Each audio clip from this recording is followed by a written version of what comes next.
ನಲ್ಲಿ ನಿಲ್ತಾ ಇಲ್ಲ ಯಶ್ ತಾಯಿ ಕಾಂಪೌಂಡ್ ಕಿರಿಕ್ ಜಾಗ ನಂದು ನಂದು ಅಂತಿದ್ದ ಕೇಸ್ನಲ್ಲಿ ಇದೀಗ ಬಿಗ್ ಟ್ವಿಸ್ಟ್ ಸಿಕ್ಕಿದೆ.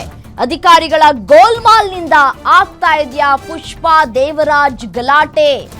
ಒಂದು ನಿವೇಶನಕ್ಕೆ ಎರಡೆರಡು ದಾಖಲೆ ಇದೆಯಂತೆ.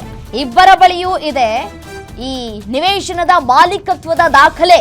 ಅಧಿಕಾರಿಗಳ ಎಡವಟ್ಟಿನಿಂದಲೇ ಶುರುವಾಗಿದೆ ಸೈಟ್ನ ಕಿತ್ತಾಟ ಅನ್ನೋದು ಗೊತ್ತಾಗ್ತಾ ಇದೆ. ಇದೀಗ ಒಂದು ಸೈಟ್ ಎರಡೆರಡು ದಾಖಲೆ, ಅದು ಹೇಗೆ ಸಾಧ್ಯ ಅಂತ ಹಾಸನ ಮಹಾನಗರ ಪಾಲಿಕೆ ವ್ಯಾಪ್ತಿಯ ವಿದ್ಯಾನಗರದಲ್ಲಿ ಇರುವಂತಹ ಈ ಒಂದು ಸೈಟ್ 29/1/2020ರಲ್ಲಿ 4060 ಅಳತೆಯ ನಿವೇಶನ ಖರೀದಿಸಿದಂತಹ ಕಾಂಪೌಂಡ್ ಹಾಕಿದಂತಹ ಪುಷ್ಪ ಖರೀದಿ ಮಾಡೋದಕ್ಕೂ ಮುನ್ನವೇ ಸ್ವಲ್ಪ ಪರಿಶೀಲನೆ ಮಾಡಬೇಕಾಗಿತ್ತ ಪುಷ್ಪಾ ಅವರು ಅಂತ ಹೇಳಿ 1982ರಲ್ಲಿ ಚಿಕ್ಕೇಗೌಡ ಸಣ್ಣ ತಿಮ್ಮೇಗೌಡರಿಂದ ಸೈಟ್ ಖರೀದಿ ಮಾಡಿದಂತಹ ಗಿರೀಶ್ ಮಹಾಲಿಂಗಪ್ಪ ಅನ್ನೋದು ಗೊತ್ತಾಗ್ತಾ ಇದೆ.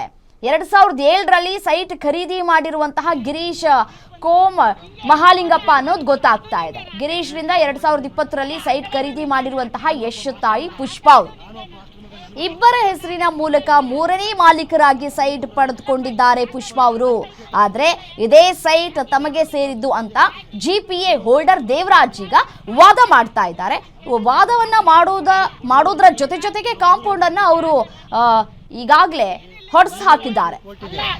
19ನೇ ತಾರೀಕಿದ್ದನ್ನ ನೀವೇ ಅಡ್ವಾನ್ಸ್ ಮಾಡಿಸ್ಕೊಂಡ್ರಿ. ನಮ್ಮ ಪ್ರತಿನಿಧಿ ಚೇತನ್ ದೂರವಾಣಿ ಸಂಪರ್ಕದಲ್ಲಿದ್ದಾರೆ. ಚೇತನ್, ಒಂದು ಸೈಟು ಎರಡೆರಡು ದಾಖಲೆ ಹೇಗ್ ಸಾಧ್ಯ? ಇದು ಅಧಿಕಾರಿಗಳ ಎಡವಟ್ಟಿನಿಂದ ಈ ರೀತಿಯಾದಂತಹ ಗಲಾಟೆ ಮುಂದುವರಿತಾ ಇದೆಯಾ ಅಂತ? ರಮ್ಯ, ಏನು ಹಾಸನದ ವಿದ್ಯಾನಗರದಲ್ಲಿರ್ತಕ್ಕಂಥ ಅದೊಂದು ನಿವೇಶನದ ಜಟಾಪಟಿ ಯಾಕೋ ಮುಗಿಯಂಗ್ ಕಾಣ್ತಿಲ್ಲ. ಏನು ಮಹಾನಗರ ಪಾಲಿಕೆ ಸದ್ಯ ಮಹಾನಗರ ಪಾಲಿಕೆ ವ್ಯಾಪ್ತಿಯಲ್ಲಿರ್ತಕ್ಕಂಥ ವಿದ್ಯಾನಗರ ವಿವೇಕಾನಂದ ರಸ್ತೆಯಲ್ಲಿರ್ತಕ್ಕಂಥ ನಿವೇಶನ ಇದಾಗಿರ್ತಕ್ಕಂಥದ್ದು.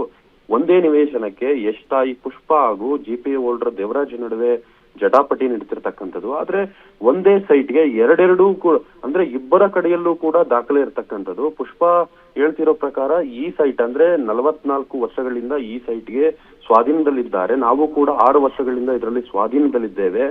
ಆದ್ರೆ ಯಶನ್ನ ಹೆಸರನ್ನ ಕಳಂಕ ತರಲಿಕ್ಕೆ, ಆ ಹೆಸರನ್ನ ಹಾಳು ಮಾಡ್ಲಿಕ್ಕೆ ಈಗ ದೇವರಾಜ್ ಅನ್ನೋ ವ್ಯಕ್ತಿ ಬಂದಿರತಕ್ಕಂಥದ್ದು ಅನ್ನೋದು ಪುಷ್ಪಾ ಅವ್ರ ವಾದ. ಆದ್ರೆ ಇದೇ ದೇವರಾಜ್ ಹೇಳೋದು ಇಲ್ಲ, ನಾವು ಅಂದ್ರೆ ಅವರೇ ಮೋಸ ಹೋಗಿದ್ದಾರೆ. ಸೈಟ್ ನ ಪರ್ಚೇಸ್ ಮಾಡ್ಬೇಕಾದ್ರೆ ಓಕೆ, ಥ್ಯಾಂಕ್ ಯು ತಮ್ಮೆಲ್ಲ ಮಾಹಿತಿಗಾಗಿ ಚೇತನ್.